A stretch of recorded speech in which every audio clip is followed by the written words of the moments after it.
Tapat, matatag at maaasahan balitang tama at totoo lamang dito sa Pilipinas Network. Magandang araw sa ating mga kababayan sa Pilipinas at sa buong mundo. Huwag kalimutang pusuan ang video, sumubaybay at pindutin ang patingaw upang lagi kayong updated sa balita. Simulan na natin. Isang matinding pag-atake ng drone ang muling yumanig sa rehiyon ng Volgograd sa Russia na nagdulot ng malaking sunog sa isang pasilidad ng enerhiya at ilang bodega roon. Ayon sa mga lokal na opisyal, mabilis na kumalat ang apoy matapos ang sunod-sunod na malalakas na pagsabog na naganap madaling araw. Agad na rumesponde ang mga bumbero upang sugpuin ang mapaminsalang sunog na naging mitsa ng panibagong tensiyon sa rehiyon. Sa kanyang opisyal na Telegram channel, kinumpirma ni Gobernador Andrei Bocharov ang naganap na pag-atake ngunit hindi muna siya nagbigay ng partikular na detalye tungkol sa mga apektadong pasilidad ng enerhiya. Sinabi niyang kasalukuyan ng iniimbestigahan ng mga awtoridad ang kabuuang lawak ng pinsala. Ang kawalan ng agarang detalye ay nagdulot ng iba't ibang haka-haka tungkol sa tunay na tindi ng pinsalang natamo ng infrastruktura. Kilala ang rehiyon ng Volgograd bilang tahanan ng isang napakalaking refinery ng langis na pagmamay-ari ng Lukoil, isa sa pinakamalalaking kumpanya ng langis sa buong Russia. Bagaman hindi pa tuwirang binanggit ng pamahalaan kung ito nga ang tinamaan, ang lokasyon ng sunog ay malapit sa mga estratehikong planta ng enerhiya na mahalaga sa operasyon ng bansa. Ang insidenteng ito ay nagdulot ng matinding pangamba tungkol sa supply ng petrolyo. Ayon sa ulat ng mga pangkat medikal sa lugar, hindi bababa sa 5 katao ang humingi ng tulong medikal matapos ang pag-atake sa Volgograd. Bagaman wala pang opisyal na naiulat na nasawi ang mga biktima ay nagtamo ng iba't ibang antas ng pinsala dahil sa pagsabog at makapal na usok. Patuloy silang inoobserbahan sa pinakamalapit na pagamutan upang matiyak ang kanilang kaligtasan at mabilis na paggaling. Bukod sa pasilidad ng enerhiya, tinupok din ng apoy ang isa sa mga pangunahing sentro ng lohistika ng Wildberries, ang pinakamalaking online retailer sa Russia. Ayon sa pahayag ng kumpanya, mabilis na lumaganap ang apoy sa kanilang bodega sa lungsod ng Volgograd matapos ang pagbagsak ng isang drone. Nagdulot ito ng matinding abala sa kanilang pang-araw-araw na operasyon at sa pagpapadala ng mga kalakal sa buong rehiyon. Sa kabila ng malaking sunog sa kanilang pasilidad, tiniyak ng pamunuan ng Wildberries na walang manggagawang nasugatan sa insidente. Sa kanilang opisyal na pahayag sa Telegram, sinabi nilang matagumpay na nailikas ang lahat ng empleyado bago pa man kumalat ang apoy sa buong bodega. Kasalukuyan na silang nagsasagawa ng mga hakbang upang mailipat sa ibang pasilidad ang mga apektadong order ng kanilang mga mamimili.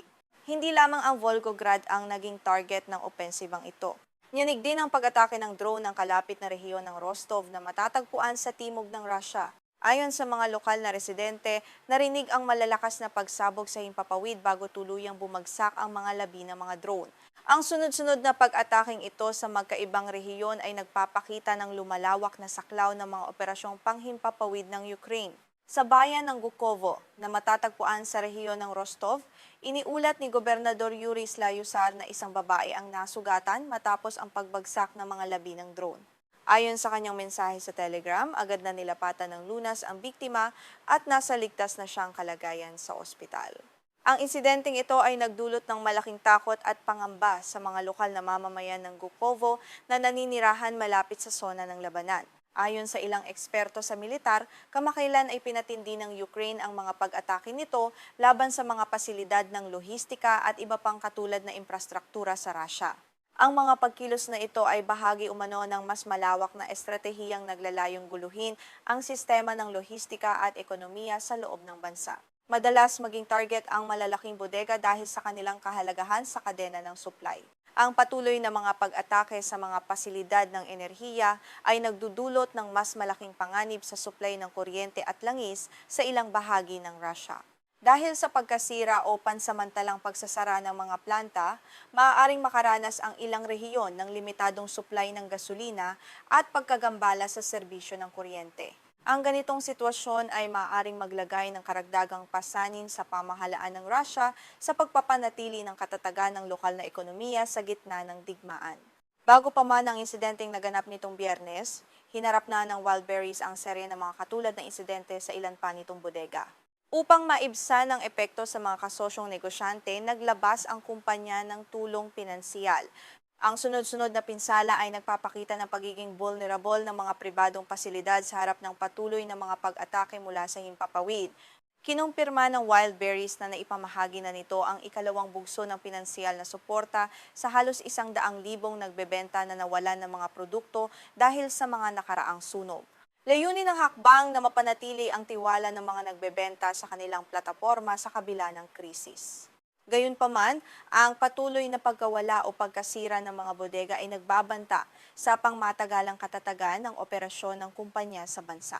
Sa panig naman ng Ukraine, inilalarawan ng kanilang pamahalaan ang mga pag-atake sa malalayong bahagi ng Russia bilang malalayo ang mga parusa.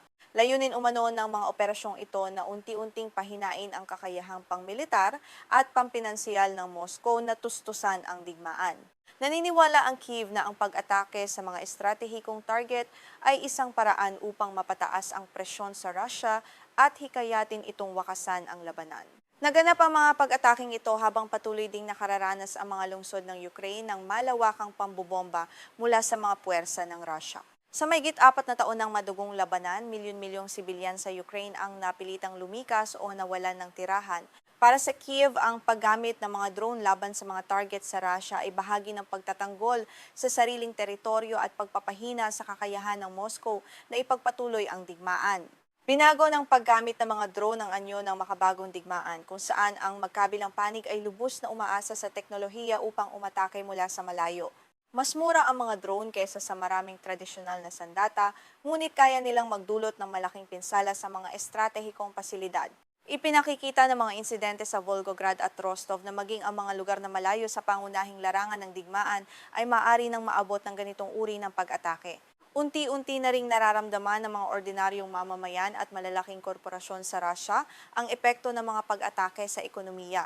Ang pagkagambala sa lohistika at supply ng enerhiya ay maaaring magpataas sa presyo ng mga bilihin at serbisyo.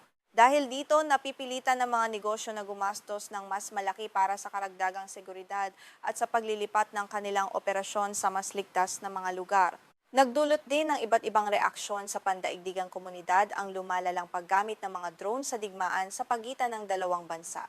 Habang nagpapahayag ang ilang bansa ng pagkabahala sa posibleng paglala ng tunggalian, nakikita naman ito ng iba bilang tugon ng Ukraine sa patuloy na mga pag-atake ng Russia. Patuloy na nananawagan ng mga pandaigdigang leader para sa diplomatikong solusyon at mapayapang pagwawakas ng labanan. Bilang tugon sa mga pag-atake, pinatindi ng mga lokal na pamahalaan sa mga rehiyon ng Russia na malapit sa Ukraine ang kanilang mga hakbang sa seguridad. Naglagay sila ng karagdagang mga sistema ng depensang panghimpapawid sa paligid ng mga planta ng langis at mahahalagang bodega. Gayunpaman, nananatiling malaking hamon ang lawak ng teritoryo ng Russia sa pagtatangkang ganap na maprotektahan ang bawat pasilidad laban sa mga drone. Sa pagpapatuloy ng labanan, inaasahan ng mga analista na lalo pang dadalas ang mga pag-atake gamit ang mga drone sa mga susunod na buwan. Habang patuloy na pinahuhusay ng Ukraine ang teknolohiya nito para sa malalayo ang paglipad, mas nagiging vulnerable ang mga industriya at estratehikong pasilidad ng Russia. Maari rin itong magbunga ng mas matinding pagganti mula sa Moscow na posibleng magpahaba pa sa madugong tunggalian ng dalawang bansa. Sa kabuuan, ipinakikita ng mga pag-atake sa Volgograd at Rostov ang patuloy na paglawak ng digmaang wala pang malinaw na senyales ng paghupa. Malalaking halaga ng ari-arian ang patuloy na nawawasak habang nananatiling nakataya ang buhay ng mga sibilyan sa magkabilang panig. Manatiling nakatutok para sa mga susunod pang balita at pagsusuri tungkol sa mahahalagang pangyayari sa buong mundo. Isang malaking balita ang yumanig sa gitnang silangan ngayon.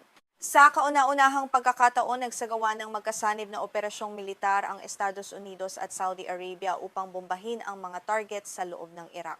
Ang sorpresang pag-ataking ito ay nagmamarka ng isang makasaysayang pagbabago sa estratehiya ng Saudi Arabia laban sa mga puwersang sinusuportahan ng Iran at nagpapakita ng bagong linyang pula ng Riyadh sa rehiyon. Ayon sa ulat ng United States Central Command o CENTCOM, matagumpay na tinarget ng mga eroplanong pandigma ng dalawang bansa ang serye ng mga imbakan ng armas at pasilidad na panglogistika.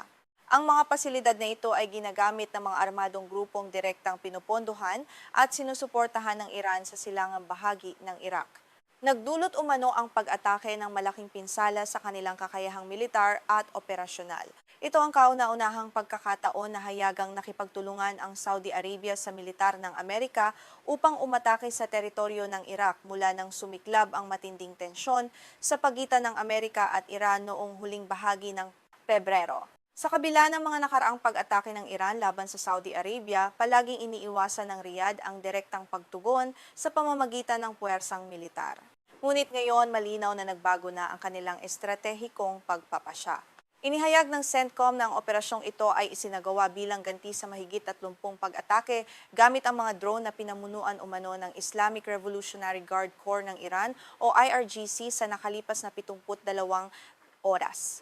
Inakusahan ng Amerika ang IRGC na nag-utos sa mga grupong Iraqi na itarget ang mga sundalong Amerikano at ang mahahalagang infrastruktura ng enerhiya sa loob mismo ng teritoryo ng Saudi Arabia. Ayon kay Abdulaziz Al-Gashiyan, isang eksperto sa Gulf International Forum sa Washington, ang magkasanib na pag-atake ay nagpapakita ng malaking pagbabago sa patakarang panseguridad ng Riyadh at Washington. Ipinahihiwatig nito na handa na ang Saudi Arabia na lumampas sa tradisyonal nitong depensibong tindig upang protektahan ang pambansang interes laban sa banta ng Iran sa pamamagitan ng mas aktibong pagkilos. Ang matinding pambobomba ay tumama sa iba't ibang posisyon ng Popular Mobilization Forces o PMF sa buong Iraq, kabilang ang Baghdad, Basra at Nineveh. Batay sa opisyal na pahayag ng grupo, hindi bababa sa 20 katao ang kumpirmadong nasawi, habang 32 naman ang nasugatan. Nagdulot ito ng matinding galit sa mga lokal na pinuno ng milisya at lalo pang nagpataas ng tensyon sa mga komunidad doon. Ang PMF ay isang makapangyarihang koalisyon na pangunahing binubuo ng mga grupong paramilitar na Shiite at opisyal ng isinama sa pambansang aparatong panseguridad ng Iraq. Gayunpaman, sa loob ng koalisyong ito ay may ilang radikal at armadong paksyon na may napakalapit na alyansa at matibay na katapatan sa Iran. Ang kanilang mga operasyon ay madalas na nagiging sanhi ng kaguluhan at tensyon sa buong rehiyon. Sinabi naman ni Nadhum Ali, isang eksperto sa ugnayang pandaigdig mula sa Iraq, na ang koordinadong pag-ataking ito ay nagpapakita ng isang mapanganib na antas ng eskalasyon sa rehiyon. Ang pangunahing layunin umano nito ay magpadala ng napakalinaw at matigas na babala sa mga grupong maka-Iran na ang anumang paninira o pag-atake sa mga pasilidad ng langis at enerhiya ng Saudi Arabia ay hindi na palalampasin. Sa pananaw naman ni Sabah Al-Sheikh, isang propesor ng agham pampolitika sa Universidad ng Baghdad, ang hakbang na ito ay nagpapakita ng radikal na pagbabago sa pag-iisip ng pamahalaan sa Riyadh. Mula sa pagiging pasibo at pag-asa lamang sa depensa sa loob ng sarili nitong bansa, lumipat na ang Saudi Arabia tungo sa isang aktibong estratehiya ng pagpigil na umaabot na sa labas ng mga hangganan nito. Dagdag pa ni Professor Al-Sheikh, pinatutunayan din ng magkasanib na operasyon ang lalong humihigpit na ugnayang panseguridad sa pagitan ng Estados Unidos at Saudi Arabia. Nangyayari ito sa panahong ang katatagan ng buong gitnang silangan ay nasa bingit ng isang napakadelikadong sitwasyon kung saan ang bawat maling hakbang ay maaaring magbunga ng malawakang digmaang panrehiyon na mahirap nang mapigil. Ipinaliwanag ni Al-Gashiyan na nagpasya ang pamunuan ng Saudi Arabia na kumilos ng hayagan dahil napagtanto nitong ang nakaraang pag-iwas nito sa komprontasyon ay maling binigyang kahulugan ng mga kalaban bilang kahinaan o tahimik na pagtanggap sa kanilang mga agresibong hakbang. Sa pagkakataong ito, nais ng Riyadh na linawin na ang bawat agresyon laban sa kaharian ay magkakaroon ng napakamahal na kapalit para sa mga puwersang responsable rito. Inilarawan ni Faisal Al-Hamad, isang dating general ng hukbong panghimpapawid ng Saudi Arabia, ang operasyon bilang isang sadyang pagsisikap na gumuhit ng malinaw na mga linyang pula. Ang mga linyang ito ay magsisilbing babala upang pigilan ang mga susunod pang pag-atake ng mga milisya. Ipinapakita rin ng operasyon na may kakayahan at determinasyon ang kaharian na gumamit ng nakamamatay na puwersa sa labas ng sarili nitong teritoryo. Pagkatapos ng pambobomba, kinumpirma ng Ministry ng Depensa ng Saudi Arabia na nakipagtulungan nga ito sa Amerika sa pagsasagawa ng mga tumpak ngunit limitadong pag-atake laban sa mga grupong maka-Iran sa Iraq. Ang dahilan umanong ibinigay ng Riyadh ay ang direktang koneksyon ng mga grupong ito sa mga nakaraang serye ng pag-atake gamit ang mga drone at misil laban sa mga pasilidad ng langis ng Saudi Aramco. Binigyang diin naman ni Hassan Al-Hassan, isang nakatatandang mananaliksik sa International Institute for Strategic Studies, na ito ang kauna-unahang pagkakataon sa kasaysayan na opisyal na inamin ng Riyadh ang pag-atake sa mga target sa loob ng Iraq. Ang hakbang na ito ay nagpapakita na hindi natatakot ang Saudi Arabia sa posibleng diplomatikong pagganti ng pamahalaan sa Baghdad at nagpapahiwatig ng matibay nitong posisyon. Ang pag-aming ito ay maaari ring ituring na isang direktang babala sa pamahalaan sa Tehran. Ipinahihiwatig nito na kung magpapatuloy ang Iran sa agresibong patakaran nito, lalo lamang mapipilitan ang pamunuan ng Saudi Arabia na palalimin ang pakikipagtulungang militar sa Estados Unidos. Matagal nang iniiwasan ng Iran ang ganitong senaryo dahil sa banta nito sa sariling interes ng Tehran sa rehiyon. Ayon kay H.A. Hellier, isang eksperto sa gitnang silangan mula sa Royal United Services Institute sa London, nais linawin ng Saudi Arabia na mali ang naging kalkulasyon ng Iran. Inakala umano ng Tehran na hindi mangangahas ang mga bansa sa Gulf na magsagawa ng direktang aksyong militar. Ngunit sa pamamagitan ng pag-ataking ito, ipinakita ng Riyadh na handa itong lumaban at hindi ito isang madaling target na maaaring takutin o abusuhin ng walang kapalit. Gayunpaman, nagbabala si Hellier na kahit itinuturing ng Saudi Arabia ang pag-atake sa PMF bilang isang kontroladong hakbang, napakahirap pa ring hulaan ang magiging tugon ng Iran. Dahil sa kawalan ng katiyakang ito, pumasok ng rehiyon sa isang ganap na bagong sitwasyong puno ng panganib kung saan maaaring maramdaman ng Iran na ito ay nasusukol at gumawa ng mga desperadong desisyong militar. Agad namang kinondena ng Panguluhan ng Iraq ang mga pag-atake ng Amerika at Saudi Arabia. Sa opisyal nitong pahayag, tinawag nito ang operasyon na isang hindi katanggap-tanggap na gawa ng agresyon at isang malubhang paglabag sa soberanya ng bansa. Nagpahayag din ang pamahalaan sa Baghdad ng matinding pagkabahala na ang teritoryo ng Iraq ay ginagawang larangan ng digmaan ng mga dayuhang kapangyarihan. Nagbabala ang mga analista na maaaring sirain ng magkasanib na operasyon ang neutralidad na sinisikap panatilihin ng Iraq sa pagitan ng mga rehiyonal na kapangyarihan. Ayon kay Professor Muhammad Al-Jubori, nagbabantang hilahin ng pag-ataking ito ang Iraq ng mas malalim sa tunggalian sa pagitan ng Amerika at Iran.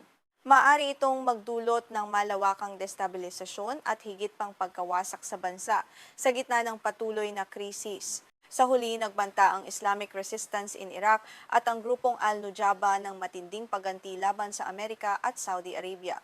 Sinabi nilang hindi maiiwasan ang kanilang tugon at maaari itong tumama sa mga pasilidad ng Saudi Arabia kung hihingin ng sitwasyon. Sa patuloy na pagtaas ng tensyon, nananatiling malaking tanong kung handa nga ba ang dalawang bansa sa mga susunod na kabanata ng lumalawak na labanang ito sa rehiyon.